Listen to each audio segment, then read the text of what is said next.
Bonjour à tous, bienvenue sur Math et Ça, ma chaîne de maths pour dédramatiser. Au programme aujourd'hui une leçon très intéressante pour les élèves de seconde, configuration usuelle et coefficient directeur. Nous sommes bien évidemment dans le chapitre de seconde qui traite de géométrie repérée. Je vous insère comme d'habitude le lien vers la playlist du chapitre afin que vous puissiez vérifier vos acquis et vos connaissances. Savez-vous par exemple calculer les coordonnées d'un vecteur? Savez-vous également déterminer par le calcul le coefficient directeur d'une droite?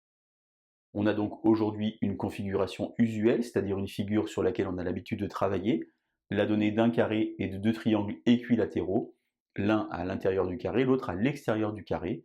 L'objectif est donc de montrer que les points A, E et F sont alignés. Il existe pour cela 5 méthodes. La première méthode, inégalité triangulaire.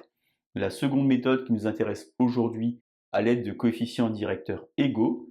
Troisième méthode, point sur une droite. Je vous insère d'ailleurs le lien vers la vidéo de Mathessa qui va vous expliquer cette méthode. Quatrième méthode, à l'aide de vecteurs collinéaires. Et cinquième méthode, bien évidemment, le théorème de l'œil. Il suffit de dire ça se voit et on passe à l'exercice d'après. On va donc évidemment faire une rédaction sérieuse de la méthode coefficient directeur égaux. Je vous propose comme d'habitude de mettre la vidéo en pause.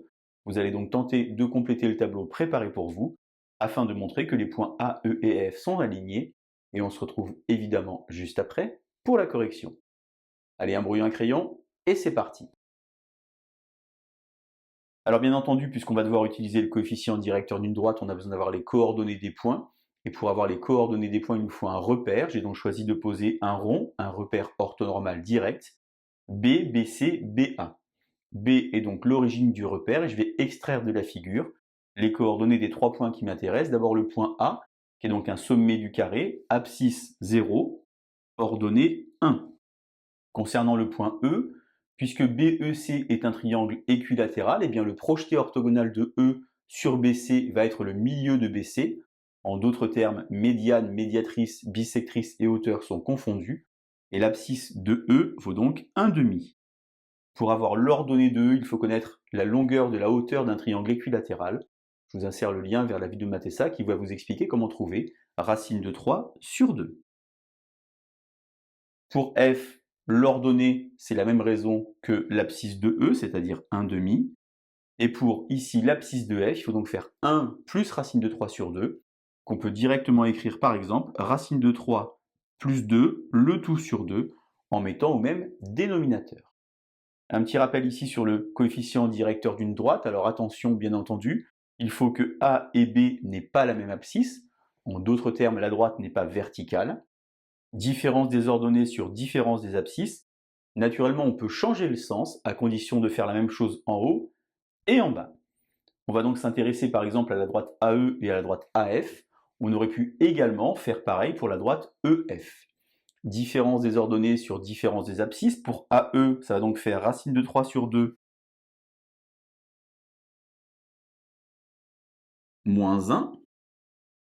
Et en bas, 1,5 moins 0. Je vais donc avoir racine de 3 moins 2, le tout sur 2, et ici 1,5.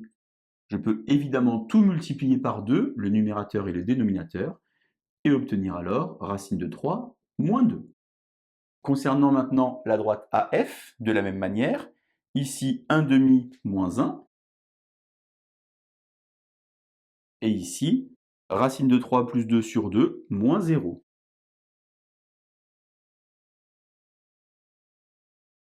Je vais donc réduire au numérateur, ça me fait donc moins 1 demi, et ici racine de 3 plus 2, le tout sur 2. Pour la même raison, je multiplie par 2 et j'obtiens donc moins 1 sur racine de 3 plus 2.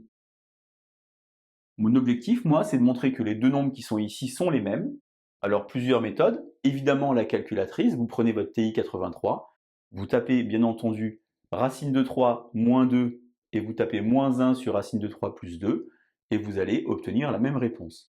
Moi, ce qui m'intéresse, c'est de le faire par le calcul en utilisant une technique très importante, rendre rationnel. On va donc prendre l'expression qui est ici, moins 1 racine de 3 plus 2, et utiliser quelque chose qu'on apprend en classe de seconde qui s'appelle les identités remarquables. Je vous insère le lien vers la vidéo qui traite des identités remarquables.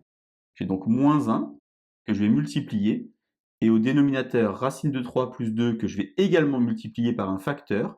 Ce facteur, c'est racine de 3 moins 2. Alors à quoi ça sert? Au numérateur, bien entendu, il ne se passe rien. Et au dénominateur, a plus b facteur de a moins b, j'ai donc ici racine de 3 au carré 3 moins 2 au carré 4. 3 moins 4, ça fait moins 1. Moins 1, ça se simplifie. Et j'obtiens alors racine de 3 moins 2. Ce qui me permet donc de dire que m de AE et m de AF sont égaux. Les droites ont le même coefficient directeur, elles ont également un point en commun.